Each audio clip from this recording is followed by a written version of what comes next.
drug addiction.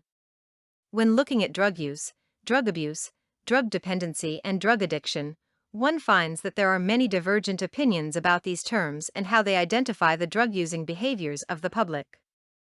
Dr. Alan Leshner, the director of the National Institute of Drug Abuse for the U.S. government, states, "There is a unique disconnect between scientific facts and the public's perception of drug addiction."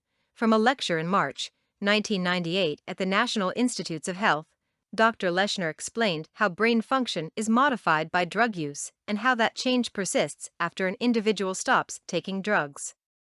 Addiction also has to be recognized as a result of many biobehavioral factors.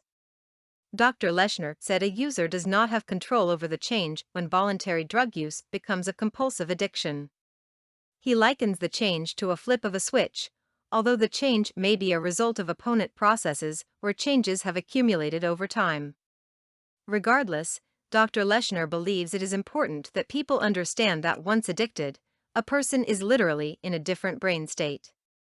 Anyone that has known and witnessed the changes in behavior and ethics in a person caught in the thralls of addiction can see the declining spiral of personal care and ethics, work ethics, emotional stability, and generally, a feeling that one hardly recognizes the addicted person as being the same individual as they were before the drug use. One very important point to know is that any drug use may set off these destructive behaviors in an individual, and that using drugs recreationally is playing Russian roulette with one's life.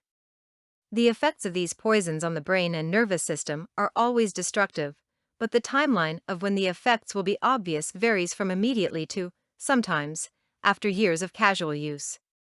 The scientists say that one of the tasks of treatment is to revert the brain to its original state or repairing the damage that these poisons can do. Some scientists believe that this can be done by introducing other drugs, then called medicines, into the delicate brain chemistry of someone suffering from drug addiction. That is what National Institute of Drug Abuse (NIDA) is doing now as it begins to design new medications. "We have molecular targets," Dr. Leshner said. "We don't need serendipity." Serendipity is defined as a natural gift for making useful discoveries by accident. However, don't be fooled by the scientists, since they have yet to discover any medications that restore a person to full and, more importantly, enthusiastic living. These medicines are always a trade-off in giving up some of the beauties of life to keep the addict from using a more destructive drug.